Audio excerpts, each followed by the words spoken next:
नमो रिहन्ताणं नमो सिद्धाणं नमो आयर्याणं नमो वज्रायाणं नमो लोये सब्वसाहो एषो पञ्चनमुक्कारो सब्बभावपणासनो મંગલાણં ચ સવ્યેસિં પદમં હવૈ ધર્મના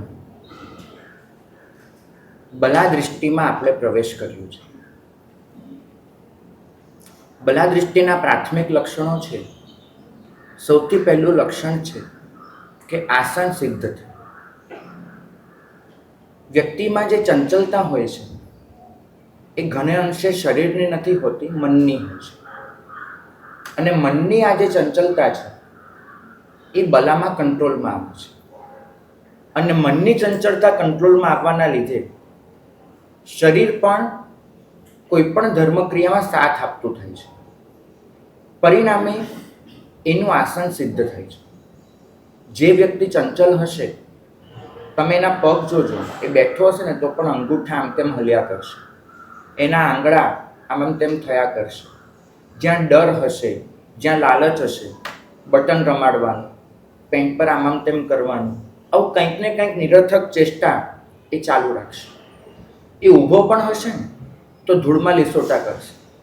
એ બેઠો પણ હશે, આમ હાથ એના કાંઈક ને કાંઈક કર્યા કરશે. કારણ કે મનની ચંચળતા છે. જે વ્યક્તિની ચંચળતા નષ્ટ થઈ ગઈ એ વ્યક્તિ જ્યાં પણ હશે, જે પણ આસન, એ સ્થિર થઈને બેસશે. એને કોઈ પણ રીતે પોતાનું વીર્ય નિરર્થક વાપરવાનું મન નહીં થાય. એ શાંત હશે, સ્વસ્થ હશે. પરિણામ શું થશે કે એને મળતો આટલો પણ બોધ આત્મ સાક્ષાત્કારમાં કારણભૂત બનશે. કારણ કે જ્યાં ચંચળતા નથી ત્યાં આગળ જે પણ ઝીલાય છે એ સઘળું પરિણામ છે. બાળકનું શરીર ન વળતું હોય અને તમે ડૉક્ટર પાસે લઈ જાઓ તો ડૉક્ટર તમને ઘણી વખત એમ કહેશે કે ભાઈ ચંચળતા બહુ વધારે છે એટલે શરીર બનતું નથી. કેમ કે ખાતી વખતે પણ એનું મન એ ખોરાકનો સ્વીકાર ન કરતું. એનું મન તો ભટકતું હોય, ફરતું હોય. એટલે જે પણ ખાય એ ખાવામાં એનો જીવ જ ન હોવાના લીધે એ ખાવાનું એને લોહી ન આપે, શક્તિ ન આપે. એ જ રીતે જે બલાદૃષ્ટિમાં સુધી નથી પહોંચ્યો એવો જીવ એ ધર્મ શ્રવણ પણ કરે ને એનું એને પરિણામ ન મળે.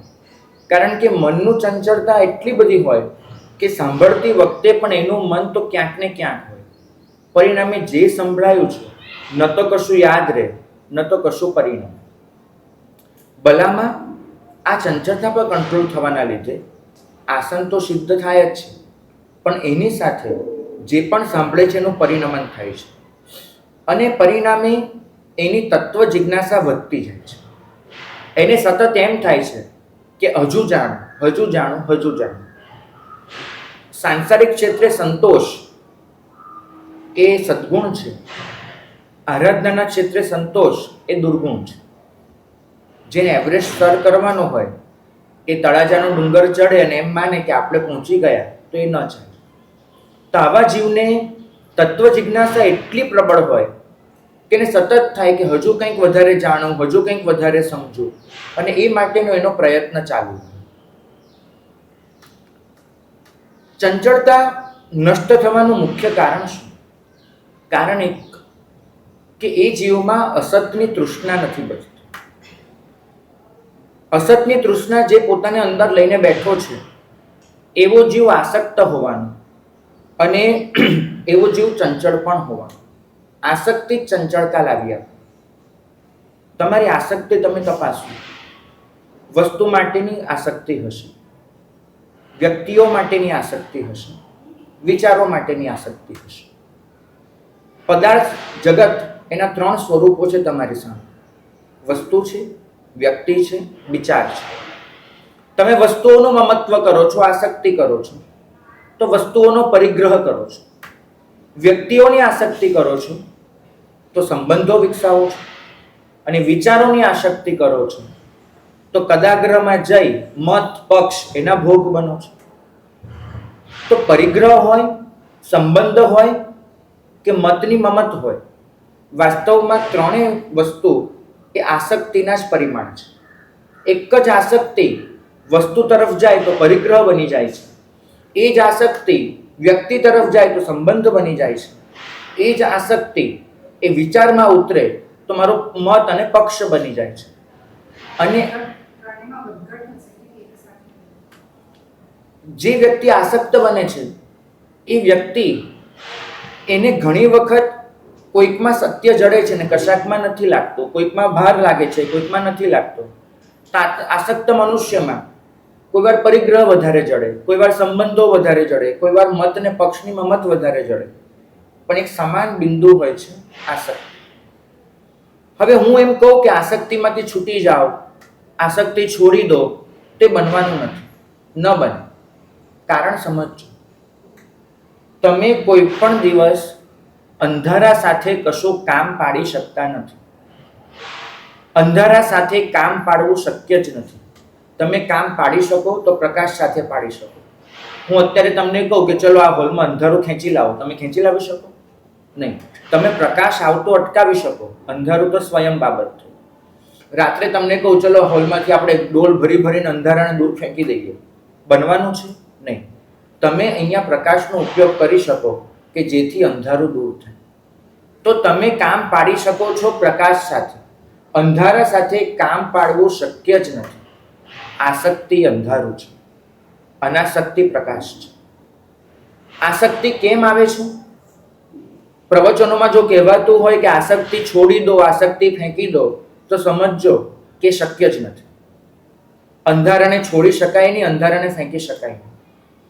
આસક્તિ તો અંદર એટલે થઈ છે કેમ કે અંદર જે સંપદાની સંપદાઓ પડી છે, અંદર જે સામ્રાજ્યના સામ્રાજ્યો છે, એના દર્શન જ નથી કર્યા. અને અંદર જે પડ્યું છે એના દર્શન ન થવાના લીધે મનુષ્ય ખાલીપો અનુભવ્યો છે.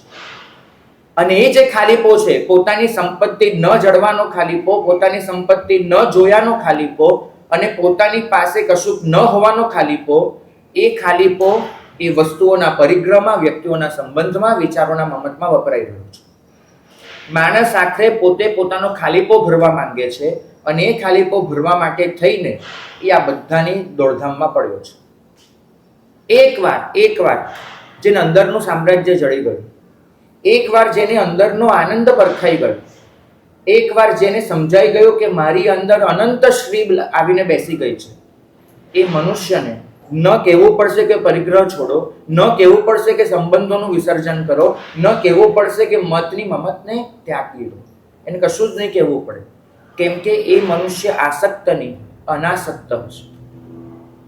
આપણે બધા જ બહુ ખોટી વિરક્તિના માર્ગે છે. વિરક્તિ એ અનાસક્તિનો પર્યાય બનવો જોઈએ, એને બદલે આપણી વિરક્તિ એ આસક્તિનું રૂપાંતરણ થઈ ગયું છે.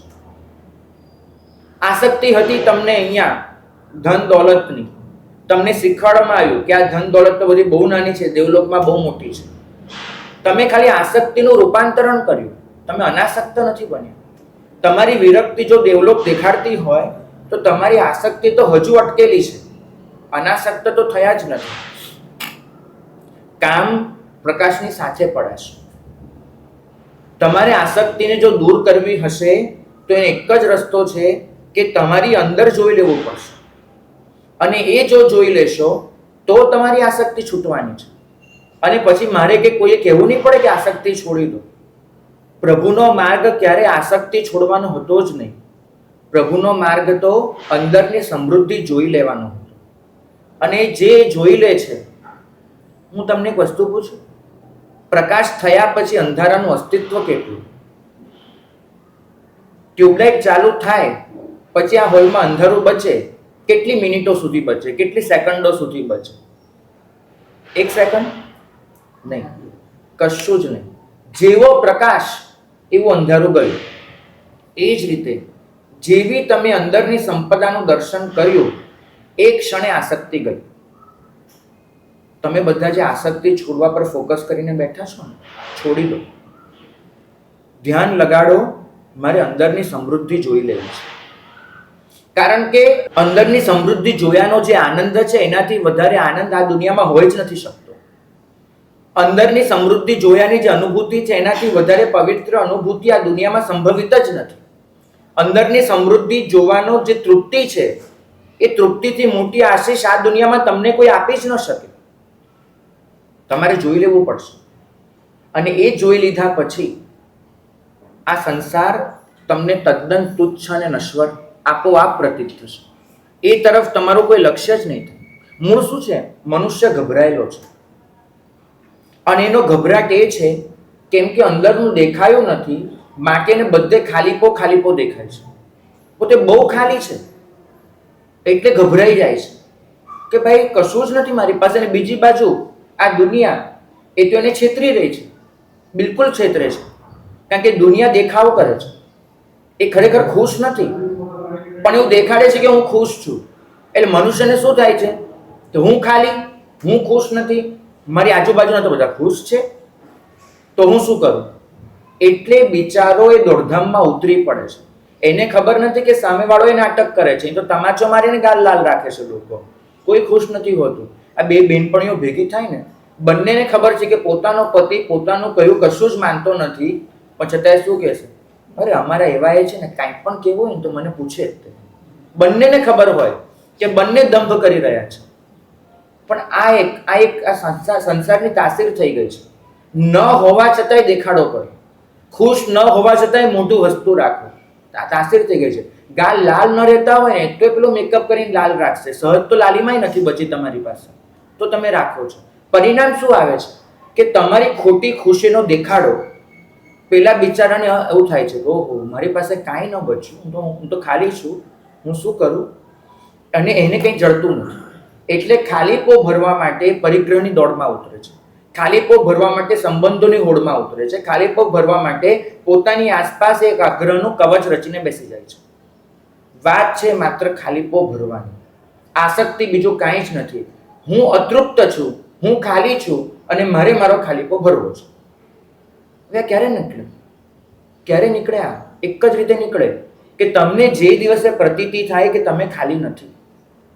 આ પ્રતીતિ જે દિવસે થઈ કે તમે સભર છો, તમે સમૃદ્ધ છો, એ ક્ષણે તમારી દોડ નીકળી જાય. પછી છે ને આ બધા કાચના પૂતળા જે નાટકો કરતા હોય ને, તમે જોઈને ખાલી મહલો, તમે જોયા કરો, તમને પણ ખબર હોય કે આ નાટક છે ને આપણે આ નાટકમાં ભાગ લેવાની કોઈ જરૂર નથી.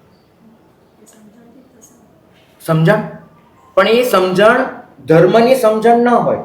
ધર્મથી મારે શું જોવાનું છે એ સમજણ. દુનિયા એમ સમજે છે કે ધર્મ કરીને અમે આસક્તિનો ત્યાગ કરી દઈશું. એ શક્ય જ નથી. તમે જેટલું જાતનું દમન કરશો, જેટલું પણ કરશો, એટલી આસક્તિ વધવાની છે. કારણ કે દમન કરી કરીને તમે દબાવી રહ્યા છો. રસ્તો દમનનો એટલે અપનાવવો પડે, મારે પણ લેવો પડે, તમારે પણ લેવો પડે, એટલા માટે કે કમસે કમ હું અંદરનું જોઈ શકું એટલું મનને કંટ્રોલમાં લો. એટલા માટે દમન છે. દમનથી આસક્તિ છૂટે એ બનવાનું નથી. દમનથી જો તમે મનને કંટ્રોલમાં લઈને એ જ મનને અંદરની સમૃદ્ધિ જોવા માટે તૈયાર કરી શકો તો આસક્તિ જશે. દમન સીધું તો આસક્તિ નહીં દૂર કરી શકે. કારણ કે જેટલું દમન કરશો, મન તો ઉછળીને એ માંગશે. મેં કીધું હતું, લક્ષ્મણા સાધ્વીને જંગલમાં એક ચકલી પણ નથી જોઈ શકાતી. કેમ ને? કારણ કે અંદરની સભરતા નથી. જે અંદરથી સભર હોય એને ચકલી શું, દુનિયાનું કંઈ પણ સામે મૂકી દો, એને કંઈ ફરક નહીં પડે. પણ જો હું સભર નથી, મેં મારી અંદરની સમૃદ્ધિ નથી જોઈ, તે ચકલો ને ચકલી બેઠા હશે ને, એ મારું બ્રહ્મચર્ય તોડી નાખવાનું છે. કેવા નાચિત જંતુઓ છે આટલા બિચારા, એ મારું બ્રહ્મચર્ય તોડી નાખે. કેમ બન્યું આ? કેમ કે બ્રહ્મચર્ય દમન હતું, આત્મામાં ઉતર્યા જ નહોતા. જો આત્મામાં ઉતરી ગયા હોત, એનો આનંદ પામી લીધો હોત, તો ચકલા ચકલી નહીં, જે પણ આવે, દેવ દેવી કેમ નથી આવતા, કોઈ ફરક નહીં પડે. તો આપણી મૂળ હકીકત એ છે કે પહેલા અંદરની સમૃદ્ધિ જોઈ લે. બલામાં થાય છે આ વસ્તુ. એની અસત તૃષ્ણા એટલે મટી જાય છે કેમ કે બલામાં આત્મસંવેદન, આમાં લખ્યું છે મેં, કેવું થઈ ગયું છે? લાકડાની આગનો કણ. લાકડાની આગના કણ જેટલું આ સંવેદન આવી ગયું છે. પરિણામ એ આવ્યું છે કે એ લાકડાની આગનો કણ જેટલી વખત સળગે એના પ્રકાશમાં અંદરની સમૃદ્ધિ દેખાય છે. અને એ અંદરની સમૃદ્ધિ દેખાવાના લીધે પેલો ક્ષેપ જતો રહે છે. સામે જુઓ, ક્ષેપ ગયો છે. છેપ એટલે વિચલિતતા, છેપ એટલે ચંચળતા. તમે એ પ્રકાશમાં લાંબા સમય સુધી આત્મિક સમૃદ્ધિનું દર્શન કર્યું અને એ દર્શન થવાના લીધે તમારો ક્ષેપ જતો રહ્યો અને એક ક્ષેપ ગયો. પરિણામ શું આવ્યું? હવે સમજાશે. દુનિયા ખરેખર ધનથી ખુશ નથી. દુનિયા ખરેખર સંબંધોથી ખુશ નથી. ન ધનથી ખુશ છે, ન સંબંધોથી ખુશ છે, કશાથી ખુશ નથી. ઉપરથી ગરીબી વધતી જાય છે. જેટલું ભેગું કરે છે ને એટલી એની માનસિક ગરીબી વધતી જાય છે, વધતી જાય છે. તમે જુઓ મોટા પરિવારોના ઝઘડા. તમે તો શું ઝઘડો છો? એક એક પરિવારના ઝઘડાઓને જોઈ આવો. હિન્દુજા કંપની હોય, અંબાણી હોય, કેવા ઝઘડા લઈને બેઠા છે. તમને શું લાગે છે એ લોકો પાસે અત્યારે જેટલું છે, ઝઘડાનું નિવેડો ન આવે તો જેટલું છે એમાંથી લોકોની જિંદગી ચાલે એમ નથી, એવું લાગે છે તમને? કેટલી જિંદગીઓ નીકળી જાય એમ છે. પણ છતાંય ધન ક્યારેય તૃપ્તિ આપતું જ નહોતું. નક્કી વસ્તુ હતી. ધન ગરીબી વધારતું હતું, ઘટાડતું નહોતું. પણ હવે કરવું શું? મને કશું જડતું નથી કે મારી અંદર શેનાથી ભરવું, અને લોકો એની પાછળ દોડે છે. તો આપણને એમ થાય છે કે હશે, બધા દોડી રહ્યા છે તો હું પણ જોડાઈ જાઉં, કાંઈક મળશે, કાંઈક મળશે. અમે એક જગ્યાએ હતા ગુજરાતના ગામડામાં, અને અચાનક જ એક ટોળું દોડતું દોડતું જતું હતું. તમારો જે નોકર હતો ને એને પણ સાથે જો દોડવાનું શરૂ કર્યું. તો મેં એને પકડ્યો. મેં બસ શેનો દોડે? મને ક્યારે દોડે છે, કાંઈક તો હશે ને, તું દોડી નાખું એમ કે. આ બધા દોડતા હોય તો કાંઈક તો હશે, તો હું દોડી નાખું. કદાચ આવી સ્થિતિ નથી થઈ ગઈ ને તમારી કે દુનિયા દોડી રહી છે, તમને પ્રતીતિ થઈ કે ધનથી તૃપ્તિ મળે છે? તમને પ્રતીતિ છે? તમને પોતાને થયું છે કે આ બધાથી ખુશી મળવાની છે? નહીં. પણ હવે આટલા બધા લોકો ખોટું તો ન બોલે ને. મહાજનો એના કરતા સંબંધ થાય. આખી દુનિયા દોડી રહી છે તો પછી મારે દોડવું તો પડે છે, છૂટકો ને. બિલકુલ. ધન એ સાધન હતું અને સાધનના રૂપમાં એનો પ્રયોગ માન્ય હતો. હું ધનને છોડી દેવાનું નથી કહેતો, લાલસાને છોડવાનું કહું છું.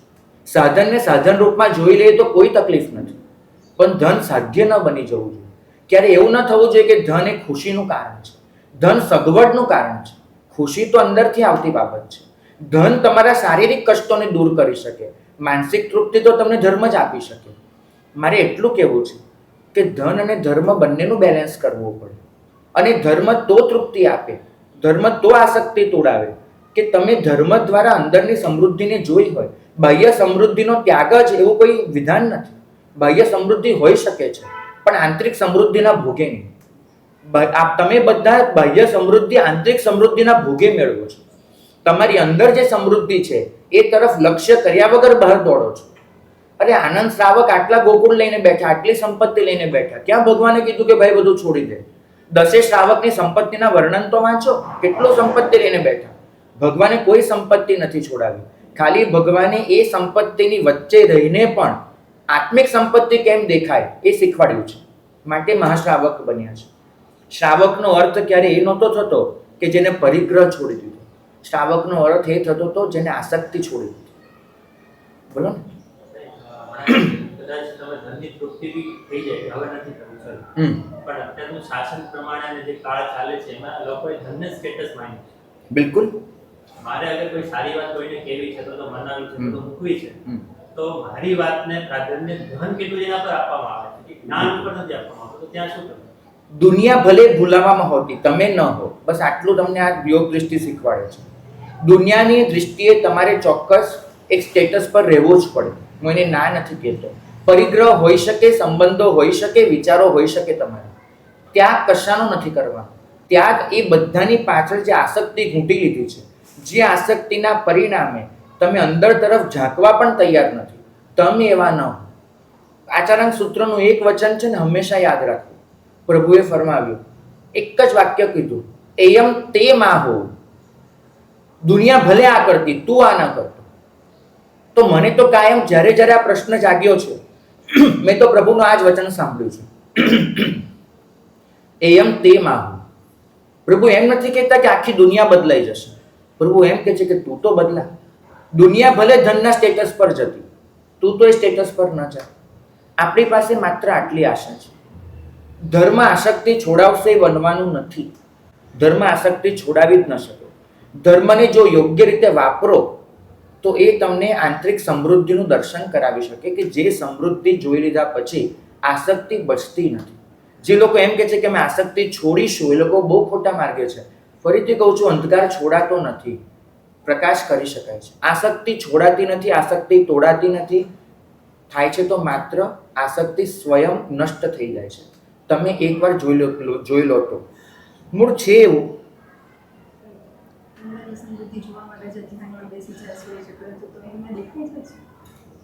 હા, મારા સાહેબનો પ્રશ્ન છે કે જે લોકો ધ્યાનમાં બેસીને આંતરિક સમૃદ્ધિ જોવા જાય છે એમને દેખાઈ જાય છે? ના. ધ્યાન પણ ગેરંટી નથી આપતું કે તમને આંતરિક સમૃદ્ધિ દેખાઈ જશે. ગેરંટી તો જ મળે છે ધ્યાન કરો કે ક્રિયા કરો, તમે દાન કરો કે શીલ કરો, તમે શાંત કેટલા થાઓ છો અને લક્ષ્ય સાથેની સમજણ કેટલી કેળવો છો કે મારે આ બધું મેળવવા માટે આ કરવાનું છે. આપણો ધર્મ એમાં જો થોડીક પણ સમજણ ઉમેરાઈ જાય ને તો આંતરિક સમૃદ્ધિના દર્શન થવા બિલકુલ અઘરા નથી, બિલકુલ અઘરા નથી, પણ એ કેળવાયું નથી. અને બીજી તરફ લક્ષ્ય તરીકે સતત એ પકડાવવામાં આવે છે પરલોક. લક્ષ્ય તરીકે શાંતિ પકડાવી જ નથી. અહીં તો કોઈને પણ પૂછો ધર્મ શેના માટે, તો કે પરલોક સુધારવા માટે. આ જે દિવસે આ શાસનમાં આ વાક્ય શરૂ થયું ને કે ધર્મ પરલોક સુધારવા માટે છે, એક ક્ષણે આ શાસનના પતનની શરૂઆત થઈ હશે. હું તો પાક્કું માનું છું. કારણ કે ધર્મ ઇહલોકમાં શાંતિ આપવા માટે હતો. ધર્મ તમારો ઇહલોક બદલવા માટે હતો. તમારો આ લોક બદલાયો, પરલોક તો આપોઆપ બદલાઈ જવાનું છે, બિલકુલ બદલાઈ જવાનું. પણ આ જે લક્ષ્ય બની ગયું, માણસે શું કર્યું છે, એના પરલોકને સિક્યોર કરવા માંગે છે. દુનિયા ઈલોકને સિક્યોર કરવા ફરે, ધર્મીજન પરલોકને સિક્યોર કરવા ફરે. ફરક શું પડ્યો? આસક્તિ તો અકબંધ રહી, પરિગ્રહ તો અકબંધ રહ્યો. પેલો મુસ્લિમ છે એને તમે પૂછો પેલા આતંકીને તું કેમ અહીંયાથી સુસાઇડ બોમ્બર બનવા આવ્યો, તો કે મને 72 અપ્સરા મળશે. લોકો 72 હૂર કે જે સુસાઇડ બોમ્બર બનીને મરી જાય એને 72 હૂર મળે છે. એ 72 હૂર એવી મગજમાં છપાઈ ગયું હોય કે એને આ ભાવ નષ્ટ કરવામાં કોઈ તકલીફ ન લાગે તો શું ફરક પડ્યો? આ તો શું થયું? લોટરી. પેલી લોટરીમાં શું હોય, તમે ટિકિટ ખરીદો ને તો લાખમાંથી એક જણને જેકપોટ લાગે અને એક જણને કરોડ મળે. અહીંયા એક મૂક્યો અને સામે કરોડ મળે, એવું કેટલાને બને? લાખમાંથી એક જણને. જ્યારે ધર્મ તો એવી લોટરી નીકાળી કે જેટલા લગાડે હરેકને મળે છે. ભાઈ તમે અહીંયા 10 રૂપિયા છોડો, ત્યાં શું મળશે તમને? મણી, મોતી, માણેક. તમે અહીંયા એક પત્નીને છોડો, ત્યાં તમારા માટે 8 અપ્સરાઓ ઊભી છે. તમે અહીંયા એક વસ્તુ છોડી દો, આમ ત્યાગ કરો, ત્યાં તો તમારા માટે દેવલોકના મસ્ત ભવનો ઊભા છે. તો લોકોને ત્યાં લોટરીમાં રસ પડી ગયો કે ભાઈ આ લોટરી તો બહુ સારી, અહીંયા થોડીક છોડો અને ત્યાં તમારું સિક્યોર થઈ ગયું. તો કોણ ન કરે? વસ્તુ વિચારો કે ધર્મ આના માટે હતો. ધર્મ આસક્તિને પરિગ્રહનો ત્યાગ કરવા માટે હતો, આસક્તિને શાંત કરવા માટે હતો. આ તો આસક્તિ ભભૂકી આસક્તિ. અહીંયા હું આ દુનિયામાં ગમે એટલો મરી પડું ને, અરે એક નથી સચવાતી અને ત્યાં તો નિરાતે 8 મળી જવાની, તો કેટલું સારું લાગે કે ભાઈ એકને છોડવામાં શું તકલીફ છે? જે 40-50 વર્ષ અહીંયા એક છોડી સામે મળે છે મને, અહીંયા આટલી ધન દોલત છે. જે ક્ષણે પરલોકની સમૃદ્ધિનું લક્ષ્ય પડી ગયું, એ ક્ષણે ધર્મનો મૂળ હેતુ ખલાસ થઈ ગયો. આસક્તિનો માપદંડ શું હોય છે? ઈચ્છા ઓછી છે એટલે આસક્તિ ઓછી છે કહી શકાય? તમારી પોતાની જરૂરિયાત કરતાં વધારેની ઈચ્છા એ આસક્તિ છે. તમે પોતે તમારી શાંતિને વેચીને જે કમાવો ને એ આસક્તિ છે.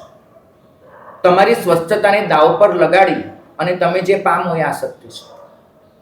તમારી શાંતિ, તમારી સ્વસ્થતા, તમારી સમાધિ, આ બધું ન ખોરવાય અને જે સાંસારિક દૃષ્ટિકોણથી પ્રયત્ન ચાલુ રહે અને પરિણામે જે મળે એ તમારો હક છે, તમારી જરૂર છે. આપણે બધાએ સંપત્તિ માટે થઈને શાંતિ, સમાધિ, સ્વસ્થતા બધું જ દાવ પર લગાડી નાખ્યું છે. એક સંપત્તિ માટે થઈને દુનિયા 3 જ વસ્તુની પાછળ ભાગી રહી છે. એક છે ભોગ, એક છે સંપત્તિ, એક છે શક્તિ. કોઈકને શક્તિ જોઈએ છે, કોઈકને સંપત્તિ જોઈએ છે, કોઈકને ભોગ જોઈએ છે. અને આ 3 માટે થઈ અને પોતાની 3 વસ્તુ ખર્ચવા તૈયાર છે: શાંતિ, સમાધિ, સ્વસ્થતા. પહેલા 3 થી સુખ મળે છે એવું એને માન્યું છે. વાસ્તવમાં આ 3 થી સંતોષ મળતો હોય છે. સુખ અને સંતોષ બેમાંથી એકની પસંદગી કરવી પડતી હોય છે, જે નથી થતી.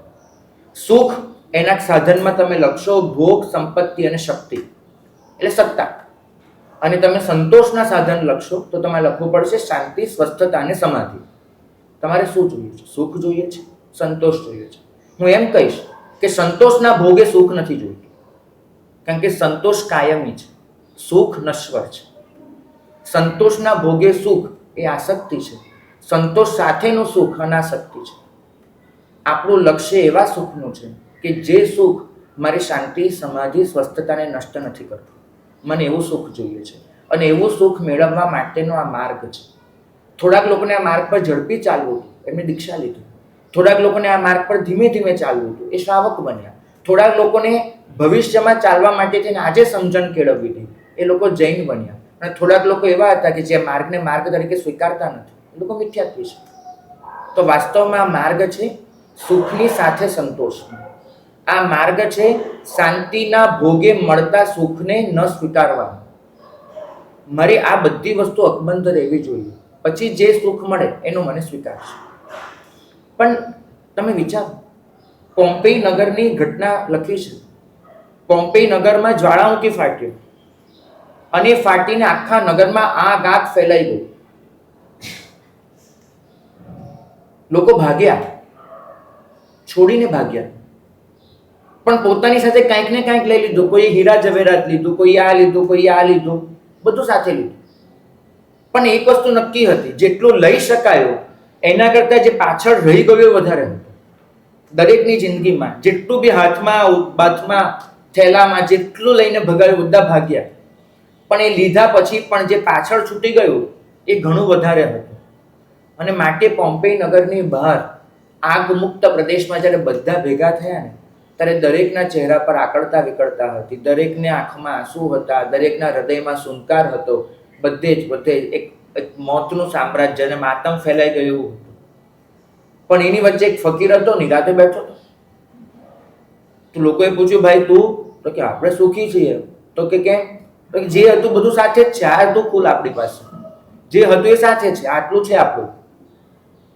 વસ્તુ સમજવાનો પ્રયત્ન કરજો કે હતું ત્યારે ભોગવી લો ને, એ તમારી સમૃદ્ધિથી. પણ કોઈ પણ કારણસર છોડવું પડે ત્યારે તમે જે દીન અને હીન બનો ને, એ લાચારીથી. ધર્મને તમારી સમૃદ્ધિ ખપે છે, પણ ધર્મને તમારી લાચારી નથી ખપતી. તમે સમૃદ્ધ હોઈ શકો છો, તમે લાચાર નથી હોઈ શકતા. વસ્તુના તમે માલિક હોઈ શકો છો, વસ્તુના ગુલામ નથી હોઈ શકતા. આસક્તિ તમને ગુલામ બનાવે છે. ક્યારે કોઈ વસ્તુએ એમ કીધું કે મને તમારા વગર નહીં ચાલે? એવું તમને કોઈ વસ્તુએ કીધું મને તમારા વગર નથી ગમતું, નથી ચાલતું? તમે વસ્તુને કહો છો, તો ગુલામ કોણ થયું? તમે થયા. ધર્મ માત્ર એટલું જ કહે છે કે ભોગવો, વાપરો, પણ ન હોય ત્યારે શું થશે એની ચિંતા ન કરો. જ્યારે છોડવાનું થાય ત્યારે એના વગર નહીં ચાલે એવી બેબસી નહીં રાખો. તમને કહો તો લાચાર અને દિનહીન બની ગયા છે. આ નહીં હોય તો શું થશે, આમ નહીં હોય તો શું થશે? અને એનું પરિણામ છે કે તમારો વિશ્વાસ ખંડિત થઈ ગયો છે.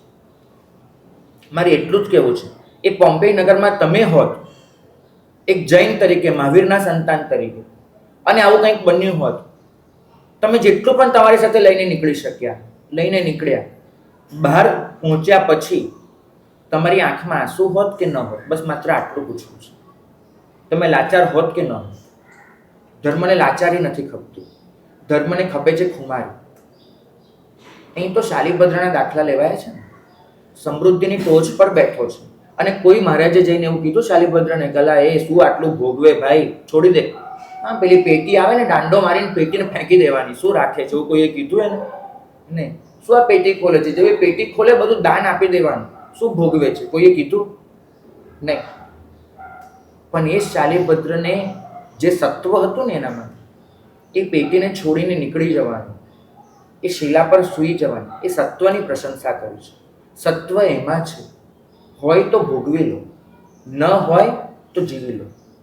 આપણે બધા તો છીએ ને, ભોગવીએ ને ત્યારે પણ ચિંતામાં હોઈએ કે હવે પછી શું થશે. ગુલાબજાંબુ ખાતી વખતે મનમાં એમ હોય કે કાલે રોટલો ખાવો પડશે તો શું થશે. ખાતી વખતે આનંદ નથી, અને જે ક્ષણે એ જતું રહે છે ને, સાચું કહેજો, આજની નિવીમાં કાલના ઉપવાસની ચિંતા કરો છો, કાલે નથી ખાવાની, નથી થઈ ને તો થોડુંક આસક્તિ છૂટી ગઈ, સારું બન્યું. પણ જીવન એવું થઈ ગયું છે કે આજે જે છે એમાંય કાલની ચિંતા છે, અને કાલે ધારો કે ન હોય કોઈ પણ કારણસર તો પણ દીનતા છે. આ છે તમારી રિક્તતા. તમે અંદરથી ખાલી છો. જે મનુષ્ય અંદરથી સમૃદ્ધ હોય છે એને બહાર જે પણ છે એનો સ્વીકાર હોય છે, એનો ભોગ હોય છે, પણ એની ગુલામી નથી હોતી. પ્રભુને એ જ જોઈએ છે કે તમે ગુલામ ન બનો. ભાગ્યશાળી આપણે બધા છીએ ને બહુ વધારે હોશિયાર અને ચતુર બની ગયા છે, બહુ જ વધારે. તમે વિચારો કે અહીંયા તમે ભોગવશો તો કેટલું ભોગવશો? 40 વર્ષ, 50 વર્ષ. હવે તમે આ 40-50 વર્ષનો ત્યાગ કરી દો છો અને સામે શું વિચારો છો? પેલું તો પલ્લીઓ પંપ ને સાકરો પંપ. અહીં તો તમને ખબર અમારે શું થાય? આ શાવિકાઓ પેલું સામાયિક કરવા બેસે ને તો સામાયિકમાં પણ પાછું શું શીખવાડે? ક્ષમતા તો ત્યાંય ન આપે. પાછું શું કહે કે એક સામાયિક કરો ને એટલે આટલા પલ્લીઓ પંપ, કંઈક એવો આંકડો આવે છે, મને યાદ બી નથી, કંઈક આંકડો આવે છે કે આટલા પલ્લીઓ પંપ એનું તમને દેવલોકનું આયુષ્ય બંધાય એવું આવે છે. તમે વિચારો કે સામાયિક કરીને પણ કઈ આસક્તિ છૂટી.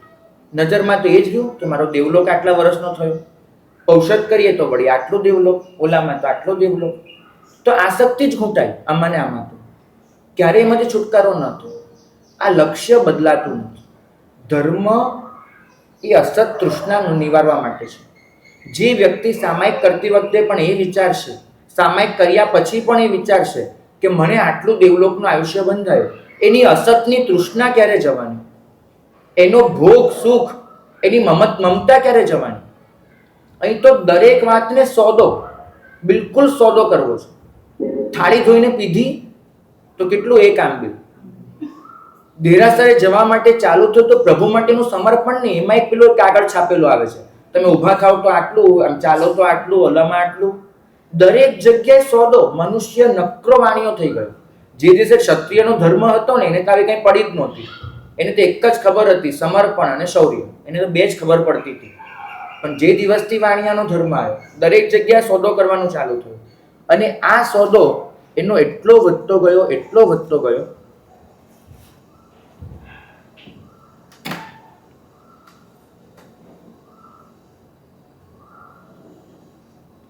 દેવલોકના સુખોની કલ્પના કેવી કરી? તમે વિચારો, અહીંયા તમારી પાસે ફૂલ છોડાવો તો ત્યાં શું કીધું? ત્યાં તો ફૂલ કરમાતા જ નથી. હા, એના બધા કાં તો કરમાવાના, ફૂલ છોડી દો. અહીંયા તમારે જે પેલું ભોગવો છો ને જે બધું, એ તો કે એ બધું તો બહુ નાનું છે, ત્યાં તો તને અમૃત પીવા મળશે. અહીંયા તમે પેલા સ્વિમિંગ પુલમાં નાહવા જાઓ ને તો શું કહે અમે લોકો? પાપ પાપ પાપ. પણ એ જ અમે લોકો કહેતા તો પેલી નંદનવનની વાવડીઓ મળશે. અહીંયા સ્વિમિંગ પુલમાં શું કરે? તું નંદનવનની વાવડીમાં જા, અહીંયા સ્વિમિંગ પુલ છોડી દે. અહીંના તમામ સુખો એ અમે તમને દેવલોકમાં દેખાડીએ અને એમ કહીએ કે એ મળશે માટે આ છોડ. અહીંયા તમે બગીચામાં ચાલો ને તેને શું કહેવાય? પાપ થાય. પણ ત્યાં અમે શું, ક્યાં તો નંદનવન છે ભાઈ, ત્યાં તો આમ છે, તો બગીચાઓમાં ત્યાં આવા ફરીશ, આવા ફળ હશે, આવું હશે, તેવું હશે. પછી અમે કહીએ આ બધું અત્યારે તો ભોગવે છે ને એ બધું આવું છે. અને ત્યાં જ અમે કહીએ તારી શૈયા આવી હશે, તારું આમ તેવું હશે. આખરે સોદામાં ઉતારે. અહીંનું થોડુંક છોડાવો અને વધારે એની કલ્પના આપો તો કયો મનુષ્ય નથી છોડવાનો? ધર્મના નામ પર પણ જો આવી સોદાબાજી ચાલુ રહેતી હોય, કોણ ન છોડે? અત્યારે હું તમને કહું, તમને કોઈ આવીને એમ કહે કે 1 વર્ષ ત્યારે માત્ર રોટલો અને શાક ખાઈ લેવાનું છે, બીજું કાંઈ જ ન મળે, પણ 1 વર્ષ પછી કાયમ માટે હોટલ તાજમાં તને 3 ટાઈમનું બધું બિલકુલ ફ્રી જમવા મળશે આખી જિંદગી માટે. તમે 1 વર્ષ રોટલો અને શાક ખાઈ લો કે નહીં ખાય? આરામથી 1 વર્ષ ખાઈને પછી શું છે ભાઈ? તો શું ફરક પડ્યો? આ બધી અમે સ્કીમો જ કાઢી છે બધી, પહેલો, બીજો, ત્રીજો, ચોથો દેવલોક, આ બધી સ્કીમો જ છે, બીજું કાંઈ નથી. ભાગ્યશાળી ધર્મ આના માટે નથી. ધર્મ હું કરું અને એનાથી દેવલોક મળી જાય તે અલગ મુદ્દો થયો, પણ દેવલોક મારા મનમાં નથી, કારણ કે આસક્તિ નથી. અસત તૃષ્ણા છોડવા માટે જરૂરી છે કે ધર્મનું મૂળ લક્ષ્ય સમજવું. જો આસક્તિ નહીં ગઈ, ચોક્કસ ધર્મ તો એટલું જ કહે છે કે તમે જે છોડો છો ને એ કોઈ હેતુ વગર છૂટવું જોઈએ. તમે જે તમારો જે ત્યાગ છે એ કોઈ સોદા વગરનો ત્યાગ હોવો જોઈએ. જો આ થશે એક વખત તો આંતરિક સમૃદ્ધિના દર્શન પછી તમને પોતાનો માર્ગ સ્વયં પ્રકાશિત થશે. અત્યારે એવું છે કે વ્યક્તિ દિગ્ભ્રમિત છે, ચોકમાં ઊભી છે, પણ એ ચોકમાંથી કયા રસ્તે ચાલવું અને કયા રસ્તે ચાલીને એને સુખ મળશે એ ખરેખર ખબર નથી. એટલે પોતે સતત ભટક્યા કરે છે અને ભટકી ભટકીને સુખના જેટલા સાધનો કલ્પ્યા છે એ દરેક સાધનની અજમાયશ કરી રહી છે અને ખોટો પડે છે, વારંવાર ખોટો પડે છે. છતાં એને થાય છે આ નહીં તો બીજું, બીજું નહીં તો ત્રીજું, કરું અને આમાંથી મને ક્યાંક જડી જવાનું છે. ચિરંજીવી પ્રસન્નતા. દરેક વસ્તુ વાપરતા શું થાય છે જીવનમાં? અહીંયા યોગ દૃષ્ટિમાં કહે છે કે ત્વરા એ ક્યારેય પૂરી જ નથી થતી. કાગળની હોડી પાણીમાં ચલાવવા નીકળે, રેતીમાં વાહન હંકારવા નીકળે, ચાલવાનું છે? નથી ચાલવાનું. અમને એક છે ને સર્કસની વાત વાંચી. સર્કસમાં એક મેળો પણ સાથે રાખ્યો હતો અને એ જે મેળો હતો એ મેળામાં એક તંબુ હતો અને એ તંબુની અંદર ઉપર એક પાટિયું મારેલું હતું. તંબુની અંદર પાટિયામાં એવું લખેલું હતું કે ભવિષ્યવાણી કરતો ગધેડો. એવું લખેલું, ભવિષ્યવાણી કરતો ગધેડો, આવો 100 રૂપિયામાં તમારી ભવિષ્યવાણી લો. પણ નક્કી હતું કે તંબુમાં આખી લાઈન રાખેલી હતી. એક સમયે એક જ જણ અંદર જઈ શકે, બીજું કાંઈ જ ન થાય. એક સમયે એક જ જણ અંદર જઈ શકે. હવે જે અંદર જાય ને એ ખરેખર જુએ તો કાંઈ જ ન હોય. પેલો ગધેડો લાતમ લાતી જ કરતો હતો અને ગધેડાની આસપાસ પેલા બધા કાર્ડ મૂકેલા હતા. ગધેડો જોરથી એક લાત ફટકારે એટલે કાર્ડ ઉછળે, કાર્ડમાં જે લખ્યું હોય એ તમારું ભવિષ્ય. લોકોને સમજાઈ જાય કે અંદર આવીને આપણે પૂરેપૂરા છેતરાય, બીજું કાંઈ નહીં. પણ જે વ્યક્તિ 100 રૂપિયા ખર્ચીને અંદર ગયો છે એ બહાર આવે ત્યારે લોકોને એમ થોડું કહેશે કે હું છેતરાઈને આવ્યો, ત્યાં કશું છે નહીં. એ તો શું કહે, હા, એ એક ગધેડો નથી, ગર્ધભ દેવ છે. એને જે જ્યોતિષનું અધ્યયન છે ને અદ્ભુત છે, કોઈ બાબાની કૃપાથી મળ્યું છે. એટલે બીજાને પણ એમ થાય અને એ બહાર જઈને બીજા 10 જણને જોડતો છે. તમે એવું થયું છે, તમે છેતરાયા છો. સાચું કહું છું, તમે છેતરાયા છો આ સંસારમાં, બિલકુલ. પણ એ છેતરપિંડી કબૂલ કરવાનું મન નથી થતું, કેમ કે જાણી જોઈને છેતરાયા. આજે મને કોઈએ છેતર્યો ને તો ઠીક છે, હું સામે ચાલીને છેતરાઉં ને એ કબૂલ કરવું બહુ અઘરું પડે, કેમ કે આપણે સામે ચાલીને ફસાયા હતા. એટલે પછી શું કરીએ છીએ, ગમે તે રીતે હસતા રહીએ છીએ અને બીજાવાને પણ ભૂલાવા નાખતા જ રહીએ છીએ. આપણે એવું માનીએ છીએ કે આ બધી છેતરપિંડીની વચ્ચે કોઈક એવો દિવસ આવી જશે કે જે દિવસે મને બ્રહ્મ જ્ઞાન થઈ જશે, આ બધું છૂટી જશે, હું એકદમ શાંત બની જઈશ, સ્વસ્થ બની જઈશ, સુખી બની જઈશ, આમ થશે તેમ થશે. ક્યારે એ શુભ દિવસ એની જાતે આવવાનો જ નથી. નક્કી માનજો કે તમારે શાંત થવું જ પડે. તમારી અશાંતિ સંસારના નામ પર પણ છે, એ પણ છોડવી પડશે. તમારી અશાંતિ જેટલી ધર્મના નામ પર છે એ પણ છોડવી પડશે. તમે બહુ ગૂંચવાડામાં છો, કારણ કે એટલા અશાંત છો કે તમે કરેલા ધર્મને પણ શાંતિથી બેસીને જોવાનો સમય નથી તમારી પાસે. ગૂંચવાડો એના લીધે જ વધતો જાય છે. એટલું બધું સાંભળ્યું છે, એટલું બધું જાણ્યું છે કે બધું અંદર એટલું ખીચડમ પટ્ટી થઈ ગઈ છે. મારા સાહેબે કીધું હતું ને કે આપણે બનાવવા જઈએ છીએ ખીર અને નીકળે છે ખીચડી. બધું ભેગું કરીને ખીર બનાવવા જઈએ અને કંઈક ને કંઈક ખીચડી બની જાય. મગજની અંદર ખીચડી થઈ ગઈ છે. આજે પણ તમને એકચ્યુઅલી નથી ખબર કે ધર્મના કયા માર્ગે, કયો ધર્મ કરીને હું મારે જે જોઈએ છે પામી લઈશ. માટે તમે બધું જ આમાં કરી અને રફે દફે કરીને કર્યા કરો છો. અને બીજી બાજુ આ ધર્મ છે, ધર્મ ગુરુઓ છે જે તમારી બુદ્ધિ પર કંટ્રોલ કરવા માંગે છે. તમારી બુદ્ધિ પર. કારણ કે એક વસ્તુ ખબર છે કે દરેક જણને ઘેટાઓના ટોળાની જરૂર છે. તમે વિચારતા બંધ થાઓ. અહીં તો તમને શું કહેવામાં આવે છે, નિર્વિકલ્પ ભાવે તહત્તી કરો. અમે જે કહીએ છીએ એનો સ્વીકાર કરો. તમારો વિવેક નહીં, તમારી બુદ્ધિ, તમારી વિચારણા કશું જ નહીં. તમે જે કહીએ એનો સીધો તહત્તી કરીને સ્વીકાર કરો. પરિણામ શું આવ્યું? અમે આખરે તમારી બુદ્ધિ પર કંટ્રોલ કરવા માંગીએ છીએ. કારણ કે જો તમે બુદ્ધિ વાપરવા જશો, તમે વિચાર કરવા જશો, તો એક સમય એવો આવશે કે તમે તમારી આ જે બુદ્ધિ છે એ બુદ્ધિ એ કદાચ અમને જ પૂછી બેસશે કે સાહેબ તમે અમને શેમાં નાખી રહ્યા છો. આપણે બધા જ પોપટ પાઠમાં પડી ગયા છે. ભૂખેલા જવાબો એટલા મગજમાં ચડી ગયા છે કે જવાબોની પેલે પાર જે સત્ય હશે ને એ કદાચ આપણી નજરમાં જ નથી આવતું. શાહબુદ્દીન રાઠોડ એ જ્યારે ગુરુ ભગવાનને વંદન કરવા આવ્યા ત્યારે એને આધ્યાત્મિક દૃષ્ટિકોણથી એક બહુ સરસ વાત કહી. તમે લોકોએ પણ ક્યાંક એના પુસ્તકમાં વાંચી હશે, સાંભળી હશે. બહુ સરસ વાત કહી. એને કીધું કે રામજી છે ને એક દિવસ ગયો બજારમાં આમ તેમ ફરતો તેમાં એક પક્ષીની દુકાન આવી અને પક્ષીની દુકાનમાં જાત જાતના પંખીઓ વેચાય. પંખીઓ તો બધા હતા, પણ એક પોપટનું પાંજરું હતું અને પોપટના પાંજરા પર મોટા અક્ષરે લખેલું પોપટની કિંમત કેટલી, 1 લાખ રૂપિયા. પોપટની કિંમત લખી હતી 1 લાખ રૂપિયા. પેલો રામજી તો મૂંઝવણ પડી ગયો. પોપટ જેવો પોપટ, લાખ રૂપિયા શું છે ભાઈ? એને પેલા દુકાનદારને પૂછ્યું કે ભલા પોપટના 500 હોય, 1000 હોય, કોઈ વિશિષ્ટ હોય તો 1500 મૂક્યા, લાખ રૂપિયા પોપટના હોઈ શકે? દુકાનદારે કીધું મને શું પૂછો, પોપટને જ પૂછો, મને શું કામ પૂછો છો? તો લે પોપટને પૂછ્યું, પેલા પોપટ તારી કિંમત લાખ રૂપિયા છે? પોપટે સામો જ જવાબ દીધો, તને કોઈ શક છે? સીધો જ જવાબ ફટકાર્યો, તને કોઈ શક છે? હવે આવો એકદમ એક્યુરેટ જવાબ કોઈ આપતું હોય, તને કોઈ શક છે, સીધે સીધું, પેલો ભોંચક્કો પડી ગયો રામજી. સાથે 5-7 મિત્રો હતા તો બધા એના પર હસવા માંડ્યા. એને કીધું આ બરાબર છે. લઈ લીધો પોપટ લાખ રૂપિયામાં, લઈ ગયો પોતાના ઘરે અને ટીંગાડી રાખ્યું અને બધાને દેખાડે કે આવો પૂછવા પોપટને, તમે જે પૂછશો ને સામો સામ એક જવાબ આપશે. પોપટને મરચું ખવડાવ્યું, પોપટને જે જોઈએ ખવડાવ્યું, પાણી પીવડાવ્યું, બધાને ઇન્વાઇટ કર્યા અને બધાને વચ્ચે પોપટનો શો રાખ્યો. અને લોકો એને કાંઈ પણ પૂછે અને કાંઈ પણ પૂછે પોપટ એક જ જવાબ આપે, તને કોઈ શક છે?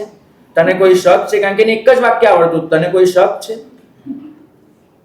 અરે બધા જોડે આ બન્યું. પેલો રામજી એટલો અકળાઈ ગયો, માથું કૂટ્યો કે અલાય મૂરખ છું કે તને ખરીદીને લાવ્યો, તને કોઈ શક છે? બરાબર. કદાચ આપણી જિંદગીમાં આવા થોડાક વાક્યો ગોખી નાખ્યા છે અને એ જે ગોખેલા વાક્યો છે ને બસ એનાથી જિંદગી કાઢી નાખીએ છીએ. આપણને ક્યારેય એ નથી સમજાતું. શાસ્ત્રના ઉદાહરણો આપ્યા, શાસ્ત્રની પંક્તિઓ આપી, બધું જ આપ્યું. હું પણ બોલું. પ્રશ્ન એ થવો જોઈએ કે હું જે વાત કરી રહ્યો છું ખરેખર આંતરિક જ્યોતિ મારી જાગી છે? જે આનંદની વાત તમારી સામે કરી રહ્યો છું એ આનંદના દર્શન મેં પોતે કર્યા છે? આ સમગ્ર વિશ્વમાં જે આહંત્ય વ્યાપ્યું છે એ આહંત્યને મેં અનુભવ્યું છે? એ પરમ મંગલ એની કામના કરીને જે આ શાસન સ્થપાયું છે એ પરમ મંગલની ઝાંખી પણ મેં કરી છે? જો આ બધું ન કર્યું હોય તો ખાલી પછી વાણી વિલાસ છે. હું બોલતો જોઉં, તમે સાંભળતા જાઓ અને આપણે બધા જ ભેગા મળી અને એક નાટકનો પાર્ટ બનીને આગળ વધીએ. નહીં બને. તમારો જે પરમ આનંદ છે, તમારી જે પરમ શાંતિ છે એ માત્ર બોલવાથી નહીં મળે, નહીં જ મળે. એના માટે તમારે પોતે તૈયાર થવું પડશે. તૈયાર થવા માટે બીજું કાંઈ જ નથી કરવાનું, કંઈ જ નહીં. આત્માને ઓળખવાની કોઈ મહેનત જ ન હોય, માત્ર આવરણોને હટાવવાની. તમારા જીવનમાં જે અશાંતિ વ્યાપી ગઈ છે એ અશાંતિને સ્વસ્થ કરો, અશાંતિને દૂર કરો. જેવી અશાંતિ જશે ને આનંદ તો અમથો દેખાઈ જવાનો છે, બિલકુલ દેખાઈ જવાનું છે. હું તો તમને કહું છું, આવા તીર્થમાં આવો, તમે જોજો કેવું લઈને જાય. આખો થેલો લઈને હોય, થેલામાં અષ્ટપ્રકારી પૂજાની સામગ્રીઓ હોય, એની અંદર પાછી ચોપડીઓ હોય, ચોપડીમાં સ્તવનો મૂકેલા હોય, નવસ્મરણ ગણેલા હોય બધું. અને ત્યાં જઈને પણ આપણે બોલ કરીએ, ત્યાં જઈને પણ દોડ કરીએ, ત્યાં જઈને પણ એ જ પૂજા, એ જ બધું કરીએ. આ બધાની વચ્ચે તમને શાંતિ ન જડે. શાંતિ તો જડે કે તમે ઠરવા તૈયાર હો. ધર્મના નામ પર ઉશ્કેરાટ એટલો બધો અનુભવીએ છીએ. સંસારમાં ઉશ્કેરાટ, અહીંયા પણ ઉશ્કેરાટ. અને આ ઉશ્કેરાટની વચ્ચે ક્યાંય શાંત નથી થતા, ક્યાંય ઠરતા નથી. આ નિવૃત્તિનો માર્ગ હતો અને એ માર્ગને આપણે પ્રવૃત્તિનો માર્ગ બનાવી દીધો. અને પ્રવૃત્તિના માર્ગે એટલું દોડ્યા અને દોડી દોડીને ક્યાંક પહોંચી જશું એવું માની લીધું. મેં ગઈકાલે કહ્યું હતું કે દરેક દોડવું એ મંજિલે પહોંચાડનારું નથી હોતું. દોડવું એ ભટકવું પણ બની શકે જો મંજિલની ઓળખાણ ન હોય તો. આપણે મંજિલે પહોંચવા નીકળ્યા છે. આપણો આ પ્રવાસ નથી, યાત્રા છે. પ્રવાસમાં ફરવાનું હોય છે, યાત્રા તો સીધી દિશાની હોય છે. સીધી દિશામાં ચાલવું એનું જ નામ સમ્યક્ત્વ છે. સમ્યકનો અર્થ સંસ્કૃતમાં એક જ થાય છે, સીધું. સમ્યકનો બીજો કોઈ જ અર્થ નથી, સીધું. સીધું હોવું સમ્યક છે, વાંકું હોવું તિર્યક છે. ત્રાસું એ તિર્યક છે, સીધું એ સમ્યક છે. સમ્યક માર્ગે ચાલી નીકળવું સીધી લાઈન દિશામાં એ સમ્યક્ત્વ છે. માર્ગથી આમ તેમ થવું એ મિથ્યાત્વ છે. આ જ્યારે સમ્યક્ત્વ અંદર પ્રગટે છે અને એને લીધે આપણને સમજાય છે. પહેલાં ઘટી જાય છે ઔત્સુક્ય. ઉત્સુકતા એટલી બધી છે, જાણવાની હોય જિજ્ઞાસા, પણ આપણે તો વગર કામની માહિતી મેળવવાની ઉત્સુકતા છે કેટલી બધી. નિરર્થક પ્રશ્નોનો ભંડાર છે આપણી પાસે. શું સંસારના ક્ષેત્રે, શું ધર્મના ક્ષેત્રે, નિરર્થક પ્રશ્નોનો ભંડાર. અને એ જે ભંડાર છે એ ભંડારમાંથી આપણે સતત નવા નવા પ્રશ્નો કરી અને પરિણામે આવ્યું છે કે જે ખરેખર જાણવાનું હતું એને ઢાંકીને બેઠા છે. જ્યાં સુધી મનુષ્ય અંદરથી ઉત્સુક હશે ને ત્યાં સુધી એ ત્વરામાં જ હોવાનું, ત્યાં સુધી એ ચંચળ જ હોવાનું. એની ચંચળતા ઓછી ન થાય. બલામાં આ ચંચળતા નષ્ટ થાય છે, એની ઉત્સુકતા ઘટે છે, એની આસક્તિ ઘટે છે. અને એ આસક્તિ જ્યારે ઘટી જાય છે ત્યારે છે ને સૌથી પહેલી એની છૂટે છે મતની મમત. મનુષ્યને હંમેશા માર્ગનો આનંદ નથી હોતો. પોતાની પાસે જે માર્ગ છે એ સાચો છે અને બીજા ખોટા છે એ સાબિત કરવાનું એને બહુ ગમતું હોય છે, બહુ જ ગમતું. તમે જુઓ, અત્યારે કોઈ વ્યક્તિ છે ને 2 તિથિનું પાલન કરતું હશે અને એક તિથિના કોઈ ભગવંત ધારો કે એને કાંઈ સમજાવી દે અને 2 તિથિમાંથી એક તિથિ પાળતું કરી નાખે ને તો જોજો એની રાત બહુ પ્રસન્નતામાં વીતશે. અને શું શબ્દ વાપરે છે ખબર છે? આજે મેં એક જણને ધર્મ પમાડ્યું. તમે ખરેખર ધર્મ તો પહેલેથી એની પાસે જૈન હતો જ. તમે તો એનો ખાલી એક પંથ બદલાવ્યો છે, એક પક્ષ બદલાવ્યો છે. અને એ જ રીતે જો કોઈ એક તિથિવાળો માણસ 2 તિથિમાં જશે ને તો 2 તિથિના ગુરુને એમ લાગશે, ઓહો આપણે તો ખરેખર શાસન પ્રભાવના કરી. તો શાસન પ્રભાવના તો અજૈનના દિલમાં જૈન ધર્મને વસાવવામાં હતી. જૈનોને અંદર અંદર ફેરવવામાં કોઈ શાસન પ્રભાવના નથી લખી. પણ આપણું લક્ષ્ય જ આ બની ગયું. માણસને માર્ગે ચાલવાનો આનંદ નથી. પોતે જે માર્ગે છે એ માર્ગ સિવાયના બીજા બધા માર્ગો ખોટા છે એ સાબિત કરવાનો બહુ આનંદ હોય છે. એમાં શું થાય છે ખબર છે? બીજા માટે એક દયાભાવ આવે, તુચ્છ ભાવ આવે. અને પછી એ દયાભાવ તુચ્છ ભાવને આમ વાત કરે ને, બિચારો હજુ ધર્મ કરીને પણ દુર્ગતિમાં જવાનો, પરમ તત્વની કરુણા એના પર ક્યારે વરસશે? બસ આમ તેમ થોડાક હીનભાવ અનુભવ્યો કોઈના માટે, કરુણા અનુભવી, પછી ખાવાનું પચે. આખરે કોઈના માટેની જુગુપ્સા એ લક્ષ્ય બની ગઈ. કોઈના માટેનો આદર એ લક્ષ્ય નથી રહ્યું, જુગુપ્સા લક્ષ્ય બની. અને આ પંથ, આ પક્ષ, આ મમત એ બધાને લીધે આ જુગુપ્સા ભાવ બહુ પોષાઈ રહ્યો છે. બીજા માટેનો હીન ભાવ ઘૂંટાઈ રહ્યો છે. અને મનુષ્યને બહુ જ ગમ્યું છે કોઈને ખોટા સાબિત કરવા. અને કોઈને ખોટા ગણી પોતાને પોતે ઊંચા છે, પોતે સાચા છે એનો અહંભાવ રાખવો બહુ જ ગમ્યું છે. સાચું કહું છું, તમે જે માર્ગમાં છો એ માર્ગના પાલનનો આનંદ છે કે બીજા એ માર્ગમાં નથી અને તમે છો એનો અહંભાવ છે? નક્કી કરજો. આનંદ છે કે અહંભાવ છે? અહીં તો 2 સંવત્સરી આવે ને, કોઈ પણ સંવત્સરી કરનારો એ પ્રતિક્રમણ કરતી વખતે પણ એમ વિચારે કે ઓલા લોકો ખોટું કરી રહ્યા છે. અહંભાવ જ ઘૂંટ્યો, બીજા માટેનો હીનભાવ જ પોષ્યો. કોઈ મતલબ નથી. આસક્તિ જ આ બધું કરાવી રહી છે તમારી પાસે. તમારી અંદરની ઉત્સુકતા નથી મટી. તમે આ માર્ગ પર આવીને પણ શાંત અને સ્વસ્થ નથી બન્યું, માટે આ બધું બની રહ્યું છે. અહીં તો સમવસ્ત્રણમાં જમાલી જ્યારે આવ્યા છે ને, પ્રભુના એક સાધુએ જમાલી શુદ્ધાને નથી કીધું કે ભાઈ તું ખોટો છે, કશું જ નહીં. એ જવાબદારી છે પ્રભુની, એ કહી દેશે. કોઈએ જમાલી માટેનો હીનભાવ પણ નથી અનુભવ્યો. અને સ્વયં પ્રભુએ કીધું કે એને જે પસંદ પડ્યું, એને જે લાગ્યું એને કર્યું. તમારે કોઈએ હીનભાવ અનુભવવાની જરૂર નથી. કારણ કે તમારો હીનભાવ આત્મદ્રવ્યના આદરમાંથી ચૂકાવી નાખે છે. તમે તમારા મનને તપાસો, તમારા મનમાંથી આદર કેટલો ઘટી ગયો છે બીજા માટે. આ આદર જ્યાં સુધી પાછો નહીં આવે ને ત્યાં સુધી આ ધર્મના માર્ગે આગળ વધવું શક્ય નથી. આસક્તિ આદર છોડાવે છે, કારણ કે આસક્તિ તમારા મતમાં જે જોડાતા નથી એના માટેનો અનાદર પ્રેરે છે. આસક્તિ તમારા પરિગ્રહમાં જે નડતર બને છે એના માટેની જુગુપ્સા લાવે છે. આસક્તિ જે તમારા સંબંધોને કનડે છે એ બધાને પારકા ગણવાની ફરજ પાડે છે. માટે તમારું સુખાસન નથી આવતું. સુખાસન તો આવશે કે તમારી અંદરથી આ જતું રહેશે. અહીં તો પરમ પદની ધ્યાન સમાધિની યાત્રા છે, અને આ યાત્રા તો સર્વ સ્વીકારમાં છે. આસક્તિ ક્યારેય સર્વનો સ્વીકાર નથી કરવા દેતી. આસક્તિ તો હંમેશા વાડા જ રચવાની. આસક્તિ તો હંમેશા ભેદભાવ ઊભી કરવાની. આસક્તિ તો હંમેશા મારું અને પારકું આ જ વસ્તુ મગજમાં નાખવાની. આસક્તિ ક્યારેય તમને વિશ્વ ચૈતન્યનો અંશ નહીં બનવા દે. આસક્તિ તો તમને હંમેશા જુદા પાડવાની મહેનત કરશે. તમે તારવતા જશો, આટલા મારા, આટલા બીજાને, આટલું મારું, આટલું બીજાનું. આસક્તિ તમને કોઈ પણ દિવસ કોઈ પણ વસ્તુમાં સ્વસ્થ નહીં રહેવાનું. આપણી વિરક્તિ છે ને એ અનાસક્તિના ઘરની હોવી જોઈએ. અનાસક્તિ તમને એ શીખવાડે છે કે આ ક્ષણે જે છે એને સંતોષથી માણી લો. વિરક્તિ જો ખોટી રીતની હોય છે તો તમને એ શીખવાડે છે કે હજુ વધારે સારું એ તમે કર્યા કરો. એ તમને શાંતિ, સ્વસ્થતા, સ્વીકાર ભાવ નથી લાવતો. બલાની અંદર આવ્યા પછી તમારો અપાય એટલો ઓછો થઈ જાય છે.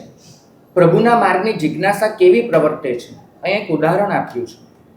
કાંત કાંતા સમેતસ્ય દિવ્ય ગેય શ્રુતો યથા યુનો ભવતી શુશ્રૂષા તથાસ્યામ તત્વગોચર.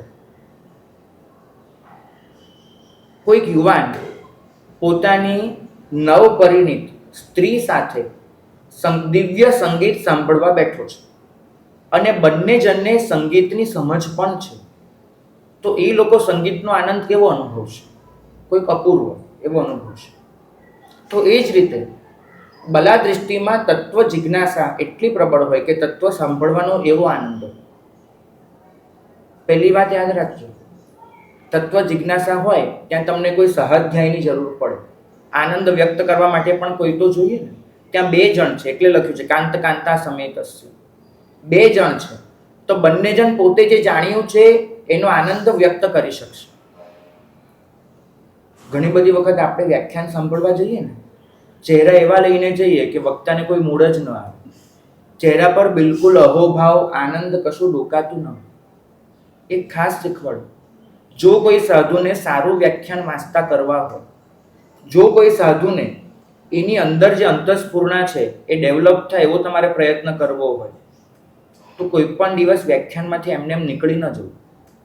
વ્યાખ્યાન પૂર્ણ થયા પછી તમને જે ગમ્યું હોય એવી કોઈ પણ એક લીટી એમને જઈને કહેવી કે ભગવંત આપે આ મુદ્દો રજૂ કર્યો ને એ અમને બહુ ગમ્યો, બહુ આનંદ આવ્યો.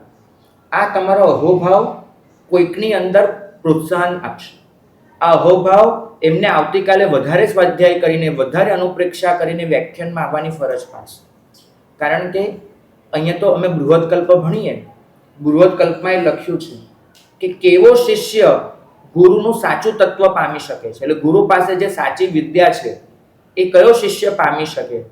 તો ત્યાં લખ્યું છે કે જે શિષ્યને યોગ્ય વચન પર દાદ આપતા આવડે છે. દાદ આપવી એટલે સમજો છો, સંગીત થતું હોય ને અને અચાનક આમ થઈ જાય, આની દાદ આપી કહેવાય કે તમે આપી. તો ત્યાં જે વગાડતો હોય ને એને ઉત્સાહ વધી જાય. તો એ જ રીતે આ બલામાં જે જીવ હોય એ ક્યાંય સાંભળવા જશે એને દાદ આપતા આવડતી હશે. કારણ કે એને ખબર હશે કે કયું વચન સારી રીતે બોલાયું, કયું વચન વધારે યોગ્ય રીતે પ્રસ્તુત થયું, કયું વચન મારા માટે અપૂર્વ વચન હતું. અને એ જે દાદ આપશે ત્યાં લખ્યું છે કે શિષ્ય સાંભળવા બેસે ત્યારે કેવી રીતે બેસવું. અમારી પાસે ઘણા લોકો આમ સાંભળવા બેસે ને વ્યાખ્યાનમાં આમ બેઠા હોય, અમને ખબર જ ન પડે કે વાળની સામે જોઈને શું બોલો. માણસ આંખમાં આંખ પરોવીને બોલતો હોય ને, વાળની સામે જઈને કેવી રીતે તમે વ્યાખ્યાન આપી શકો? અને જેની સામે જોઈએ ને આ મોઢા નીચા નીચા નીચા થતા જાય તો કોઈ મજા જ ન આવે. ત્યાં લખ્યું છે કે હાથમાં પંજલી કરેલી હોય, બરાબર, આમ થાય અંજલિ, આમ થાય પંજલી. આ પંજલી કરેલી હોય, ચહેરા પર એક વિસ્મયનો ભાવ હોય. જો વ્યાખ્યાન શ્રવણ પહેલા વિસ્મય હોય, વ્યાખ્યાન શ્રવણ પછી અહોભાવ હોય. આનંદ તો બંનેમાં પરોવાયેલો હોય. વિસ્મય એનો હોય કે આજે શું મળશે, અહોભાવ એનો હોય કે આજે આ મળ્યું. અહીં તો તમે આવો ત્યારે વિસ્મય નથી હોતું. આવીને બેસે ને અમને થાય ઓહો આ સાંભળવા આવ્યો, ચલો કંઈક નવું કહીએ. ત્યાં તો ઓલો કટાસનું કાઢે, ચરોડો કાઢે, મુપત્તિ કાઢે, વિસ્મય અમારો ખતમ થઈ જાય, અમારો ખતમ થઈ જાય આખો કે ભાઈ આવ્યો છે. એ આવીને એટલું બધું કરે ત્યાં સુધી મારો મૂળ જ વયો ગયો. આવો તો વિસ્મય લઈને આવો, અને વિસ્મય લઈને આવીને બેસો. તમારા ચહેરા પર વિસ્મય હોય, હૃદયથી કાઢીને આપવાનું મન થશે. અને એ વિસ્મય પૂરો, એ વિસ્મયની સમાપ્તિ શેમાં થાય? અહોભાવમાં. કે આજે આ સાંભળ્યું, આજે આ કર્યું. એટલે તમે 1000 વખત સાંભળેલું છે, શું ફરક પડે? અમદાવાદના એક શ્રાવક હતા, નામ ન ભૂલતો તો, નામ પાનાચંદભાઈ. મારા ગુરુ મહારાજના પણ ગુરુ મહારાજના વખતના શ્રાવક. એનું કામ શું ખબર? ઘણી બધી વખત નાના સાધુઓને વ્યાખ્યાન વાંચવા જવું પડે. હવે આ શ્રાવક એવા હતા કે જેમને જીવનમાં 45 આગમ એક કરતાં વધારે વખત સાંભળેલા, અને ઘણું બધું તત્વનો બોધ પોતાની પાસે. એટલે બપોરે 3 થી 4 જ્યારે કોઈ ઉપાશ્રયમાં ન હોય ત્યારે એ સાધુઓ પાસે જાય અને સાધુઓને જઈને પૂછે કે સાહેબ આપ આવતીકાલે પ્રવચનમાં કયો પદાર્થ પીરસવાના છો? તો સાધુ પોતાને જે આવડતું હોય ને એવી વાત કરે. ક્યારે પોતે કહે નહીં કે શીખવાડવા આવ્યો છે. પછી સાધુ 2-3 મુદ્દા બોલે, પછી કે મારે સાહેબ હજુ કોઈ મુદ્દો? તો હજુ 1-2 મુદ્દા બોલે. પછી પોતાની પાસે આટલું બધું જ્ઞાન, શાસ્ત્ર પાઠો બધું, એટલે મારા સાહેબને કહે કે મહારાજ એક કામ કરો ને, આપે આ મુદ્દો કીધો ને બહુ અદ્ભુત મુદ્દો છે, આ મૂકવો જ જોઈએ, પણ મહારાજ એની સાથે આ એક મુદ્દો જોડી દો ને તો પ્રરૂપણા એકદમ વ્યવસ્થિત થશે. પછી 1-2 કથા એને લગતી એ એને શીખવાડે કે જો આ એક કથા મારે સાહેબ આમાં આ દૃષ્ટાંત કહેવા જેવું છે, આ કથામાં આ પાત્રને આ રીતે રજૂ કરવા જેવું છે એમ કે. પછી ધારો કે કોઈ મુદ્દો એવો હોય જે ઉત્સૂત્ર બનતો હોય, ન લેવાય એવો હોય, તો જઈને શું કે મારે સાહેબ આપ તો જે કહો ને શાસ્ત્ર આધારે જ કહો, આપ એકદમ સારું કહો, પણ મારે આ બધી જે સભા આવે ને એની એવી પરિણતિ નથી કે આ બધું સમજી શકે. તો આ એક મુદ્દો કાલે રજૂ ન કરો ને તો બરાબર, બહુ સારું, આ મુદ્દો રજૂ ન કરતા. એટલે બધું કઢાવી નાખે. અને જ્યારે 1 કલાકે ઊભા થાય ત્યારે આખું વ્યાખ્યાન એમને તૈયાર કરાવી દીધું પહેલા સાધુને, બરાબર, તમે સમજો. બીજી દિવસ સવારે 9 વાગે વ્યાખ્યાનમાં પોતે જ પહેલા શ્રોતા થઈને બેઠા હોય. મહારાજને ખ્યાલ પણ ન આવે કે આખું વ્યાખ્યાન શીખવાડ્યું.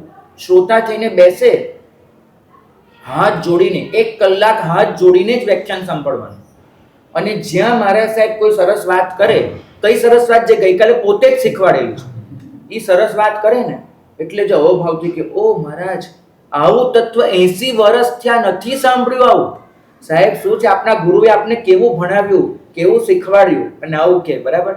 હવે કાકા આટલું બોલે એટલે આખો સન શું છે, આમ બધા રૂવાડા ખડા થઈ જાય, ઓહો આ કાકાએ આવું કીધું, એટલે ઓર બધા ધ્યાનથી સાંભળે, ઓર બધા કરે, બરાબર.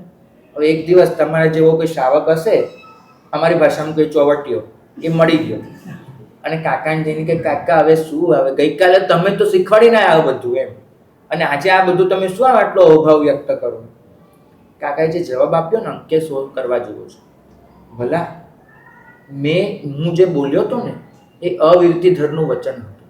મારી પાસે કયા બ્રહ્મચર્યની તાકાત, મારી પાસે કયા ચારિત્રની તાકાત? હું બોલ્યો એ તો મારા ઘરનું. એ જ વચન જ્યારે સાધુના મોઢામાંથી આવે ને ભાઈ, એમાં એનું ચારિત્ર ઉમેરાયું, એનું બ્રહ્મચર્ય ઉમેરાયું, મારા હૃદયમાં ઉતરી જાય. મને શું થતું હતું કે મારા દિમાગમાં જે હતું ને એ દિલ સુધી નહોતું પહોંચતું, એ દિમાગનું ત્યાં ગયું અને એમને જે બોલ્યું ને મારા દિલમાં ઉતરી ગયું. હું જાતે દિમાગથી દિલ સુધી નહોતો લઈ જઈ શકતો. આ મહાત્માએ કીધું મારા દિલમાં ઉતરી ગયું એટલે મેં વાહ કરી, એમાં શું હોય? આ અહો, આ કાંત કાંતા સમેતસ્ય, આ અહોભાવ આવે ને ત્યારે બલા દૃષ્ટિમાં સાચી તત્વ જિજ્ઞાસા જાગી હોય તો આ અહોભાવ આવે. અને આની પાછળ, આ અહોભાવની પાછળ આવે વિદગ્ધતા. કારણ કે સામે જે ગવાઈ રહ્યું છે ખબર તો પડવી જોઈએ ને. હવે ઓલાએ કંઈક નવો લીધું આમ, અને ભૈરવી ગાતો હતો અને ભૈરવીમાં એક નવી જ મૂર્છા આપી દીધી. પણ અહીંયા બાપાને સારે રે કશું ખબર જ ન પડતી હોય તો કયો રાગ વાગ્યો ને કઈ મૂર્છા આપીને કયા સપ્તકમાં ગયો કાંઈ ખબર જ ન પડતી હોય, સંગીતના શું વખાણ કરે? તો સામે વિદગ્ધતા પણ હોય, કારણ કે તત્વ જિજ્ઞાસા કેળવાતી જાય એમ તમને ધીમે ધીમે તત્વની સમજણ પણ આવતી જાય, અપૂર્વતા આવતી જાય. અને પરિણામ શું થાય કે ખરેખર જ્યાં અપૂર્વ વાત આવે ત્યાં અપૂર્વત્વનું અનુસંધાન થાય. અને એ સંધાન થવાના લીધે જે કહેવાયું છે એ સીધે સીધું આત્મામાં પરિણમે. અને આત્મામાં પરિણમવાને લીધે જે કહેવાયું છે તેનું વાસ્તવિક પરિણામ અહીંયા કીધું છે કે જિજ્ઞાસા વગરનું શ્રવણ એ તો કેવું છે, બે જાતના કૂવા હોય. એક કૂવો એવો હોય જેને હોજ કહેવાય, હોજ. ઉપરથી પાણી નાખો, નીચેથી તો આવતું ન હોય, ઉપરથી પાણી નાખ્યું, ધીમે ધીમે પાણી સુકાઈ ખતમ. અને બીજો કૂવો કેવો હોય જેમાં અંદરથી સરવાણી હોય, નીચેથી પાણી આવતું હોય, ત્યાં સતત પાણી ભરાયેલું જ રહે, નીચેથી આવતું. તો આ જે સરવાણી છે ને સર, એ છે તત્વ જિજ્ઞાસા. જ્યાં તત્વ જિજ્ઞાસા હશે ત્યાં તમને સતત નવું જ્ઞાન મળ્યા જ કરશે. પણ જ્યાં તત્વ જિજ્ઞાસા નહીં હોય ત્યાં તમે હોજ જેવા બની જશો. ઉપરથી પાણી ભરાશે, પાણી બધું સુકાઈ જશે. અને ધારો કે તત્વ જિજ્ઞાસા છે પણ શ્રવણનો યોગ ન મળે તો પણ શ્રુતનો અભાવ હોવા છતાં પણ જિજ્ઞાસા હોવાના લીધે અંદરથી મારે જાણવું છે જાણવું છે જાણવું છે થયા કરશે. અને પરિણામે પરમ તત્વ સાથેનું અનુસંધાન થવાના લીધે સહજ રીતે જ જ્ઞાનનું પરિણમન થયા કરશે. એને જ્યાં ત્યાં અંતસ્ફૂર્ણાઓ થશે, એને જ્યારે ને ત્યારે માર્ગની નવી નવી વાતો સૂઝ્યા કરશે. અને એને લીધે કર્મક્ષય સતત ચાલુ રહેશે. બિલકુલ જિજ્ઞાસા હોવાના લીધે એનામાં રુચિ હશે, પ્રજ્ઞાપનીયતા હશે. એટલે કોઈ પણ શુભ યોગ જ્યારે પણ એ કરવા જશે એ શુભ યોગમાં એને વિઘ્નો બહુ જ ઓછા આવશે. અને વિઘ્ન આવશે ને તો પણ એટલું સામર્થ્ય હશે કે વિઘ્ન નહીં લાગે. એટલું સામર્થ્ય હશે કે વિઘ્નને ઓળંગી જવાય. અને કઈ ક્રિયા કઈ રીતે કરવી એનું ઉપાયનું કૌશલ એ પણ એને પ્રાપ્ત થશે. ઉપકરણોનો સંયોગ એ પણ સહજ ભાવે થશે. એને જ્યારે જે કરવાનું મન થશે નિમિત્તો પણ મળશે, સમજણ પણ મળશે, ઉપકરણ પણ મળશે. કેમ કે મૂળમાં પડી છે પ્રબળ જિજ્ઞાસા કે મારે આ કરવું છે, મારે આ જાણવું છે. તો બલા દૃષ્ટિ એના વિશે આપણે વાત કરી. આવતીકાલે આપણે આગળની દૃષ્ટિમાં પ્રવેશ કરીશું. ત્યાં સુધી અગ્રે અધિકાર વર્તજો.